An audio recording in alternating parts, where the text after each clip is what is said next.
के सभी पदाधिकारी, प्रवक्ता, अजगर शमशेर जी, बाकी मित्रों, पटना के पत्रकार मित्रों, आज मैं पटना में प्रेस कर रहा हूं, लेकिन ये एक राष्ट्रीय प्रेस है और उसका कारण ये है कि मेरे लोकसभा चुनाव क्षेत्र में आज विकास की 2 बड़ी योजनाओं का लोकार्पण हो रहा है। तो स्थानीय सांसद के रूप में मुझे उस पर रहना था। आप जान रहे हैं कि मीठापुर में जो ओवरब्रिज बनने का आग्रह है वो तो तब से हो रहा है जब से हम लोग स्कूल में पढ़ते थे। तो वो बनकर तैयार हो गया, लगे हुए थे हम लोग सभी दिल्ली पटना में बरसों के बाद।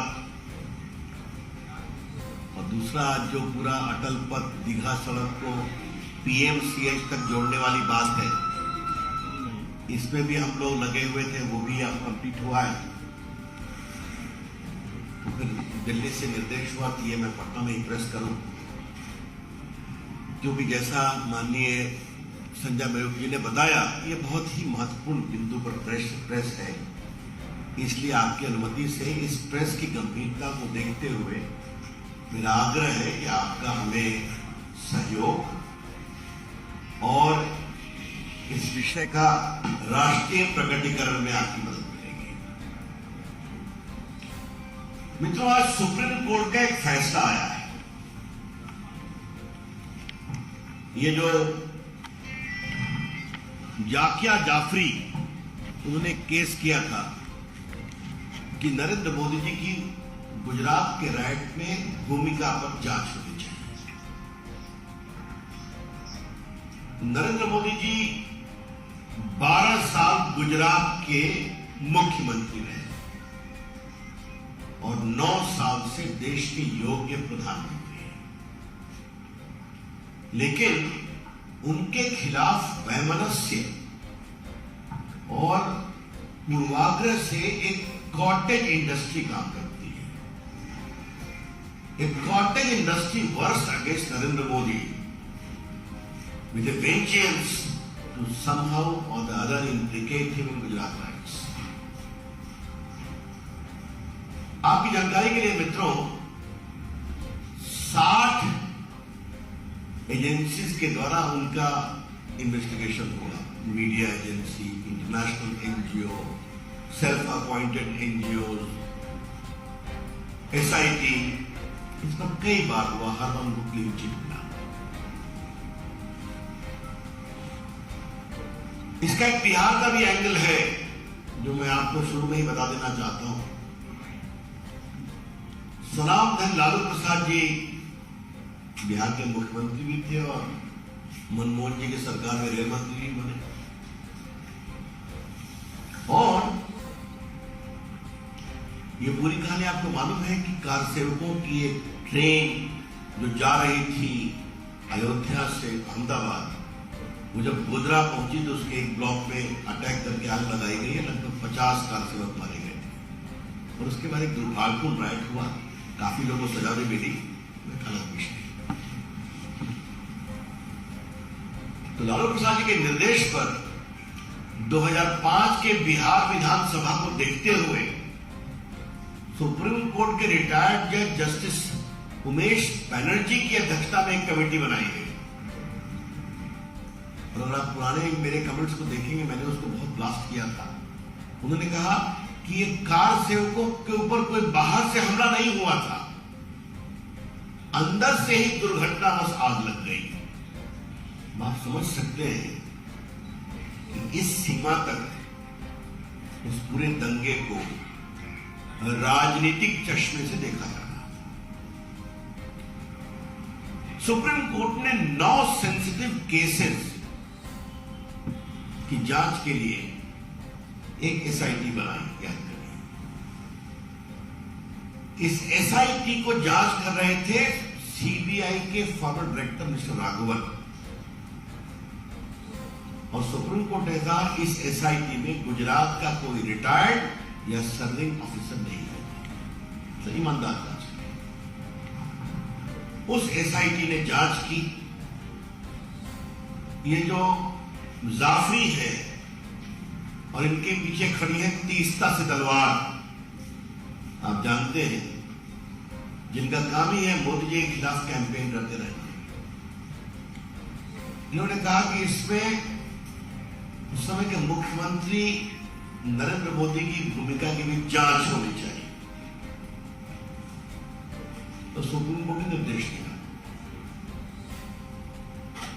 उनकी भूमिका की जांच की गई, बाकी सब जांच हुई। और आपको एक बात मैं पटना के पत्रकारों के माध्यम से देश को बताना चाहता हूं कि एसआईटी ने उस समय गुजरात के मुख्यमंत्री नरेंद्र मोदी जी को 9 घंटे इंटरोगेट किया, 9 घंटे समन के बाद, और एक भी भाजपा के कार्यकर्ताओं ने विरोध नहीं किया। आज एक कांग्रेस पार्टी के नेता राहुल गांधी का हो रहा है भ्रष्टाचार के मामले में नेशनल हेराल्ड में, तो देश के सारे मुख्यमंत्री जो उनके 1-2 बचे हैं वो काम करके दिल्ली में धरना दे रहे हैं, वहां कुछ नहीं हुआ। एसआईटी ने रिपोर्ट दिया कि नरेंद्र मोदी जी की कोई भूमिका नहीं है, और बाकी जो है उसके खिलाफ कार्रवाई हुई। सुप्रीम कोर्ट के इस एसआईटी को प्रोटेस्ट किया गया, तो सुप्रीम कोर्ट ने कहा कि ये मजिस्ट्रेट के सामने से ये रिपोर्ट जाएगी, आप चाहे तो प्रोटेस्ट पिटीशन कर सकते हैं। तो ये जाफरी जी और तीस्ता से तलवार और ये सारा जो गैंग है पूरा, लेफ्टिस्ट, लिबरल्स, कांग्रेस सपोर्टेड, इन लोगों ने पूरा वहां पर अपनी गवाही दी, 10-10 साल तक ढूंढ के लाए। मजिस्ट्रेट ने उसको रिजेक्ट किया, उसके खिलाफ हाईकोर्ट गए, ये लोग हाईकोर्ट ने उसको रिजेक्ट किया, उसके खिलाफ सुप्रीम कोर्ट आए, और यहां उनके वकील थे श्रीमान कपिल सिब्बल साहब, 8-10 दिन बहस किए पिछले साल सितंबर अक्टूबर में, उसका फैसला आज आया है। और सुप्रीम कोर्ट ने जो 2-3 बहुत महत्वपूर्ण बातें कही है कि इसमें कोई दम नहीं है, बल्कि मैं चाहूंगा कि सुप्रीम कोर्ट की कुछ टिप्पणी आपके सामने पढ़ूं।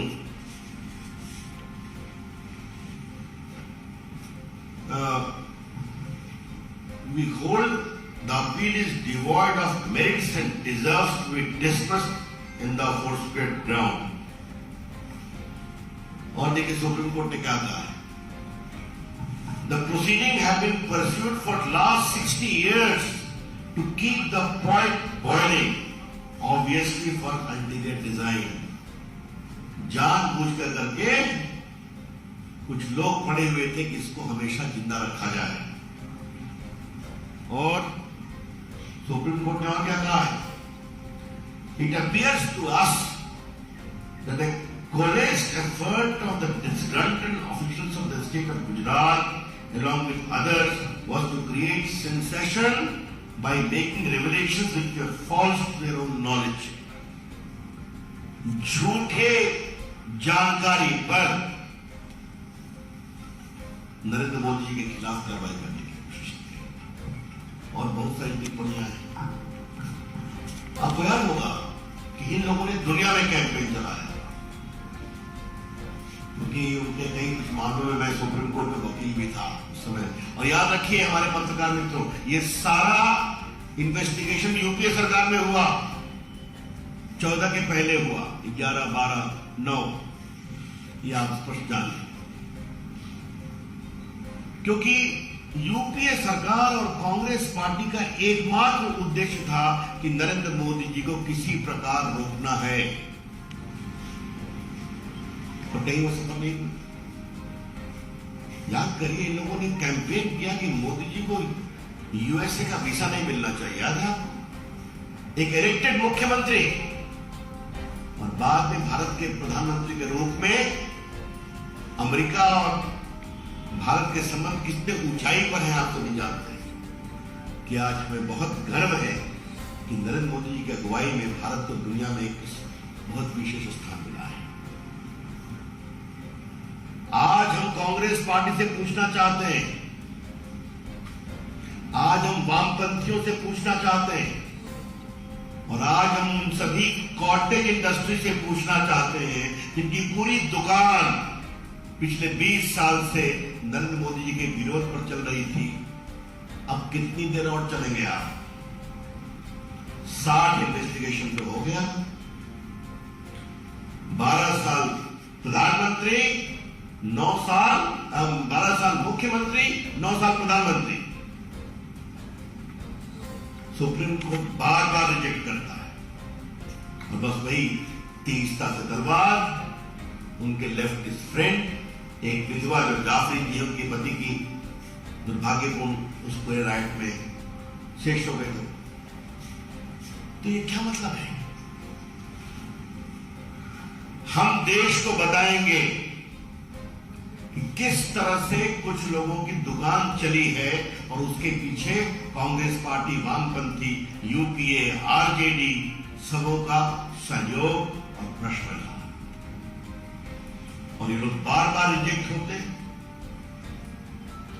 बार बार असफल होते हैं, लेकिन फिर भी प्रयास नहीं छोड़ते। इसलिए कानून तो जो अपना काम कर रहा है करेगा, लेकिन हम लोग का एक विचार हुआ कि देश को इस निर्णय की सच्चाई को बताना जरूरी है कि ये षड्यंत्र जो देश के लोकप्रियतम नेता नरेंद्र मोदी के खिलाफ किया गया, जो 2001-2 से चल रहा था, आज तक चल रहा है, वो अब समाप्त होना चाहिए।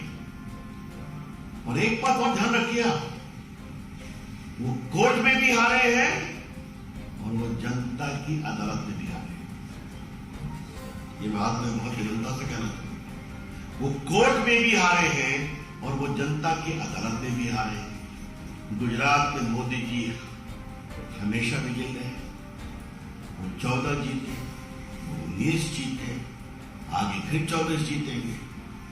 उत्तर प्रदेश में भी जीते हम, दोबारा जीते उत्तर प्रदेश में।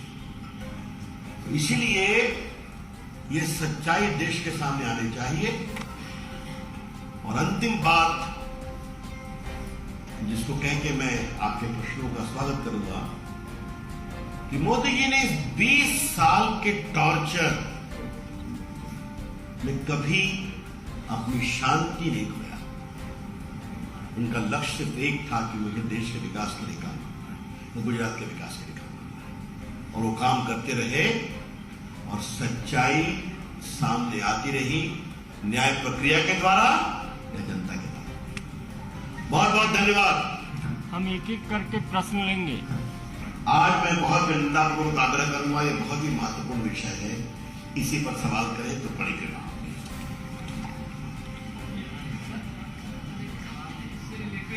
इसी से रिलेटेड पहले एक सेकंड रुक जाइए, आग्रह कर रहे हैं। इस विषय से संदर्भित साकिब जी,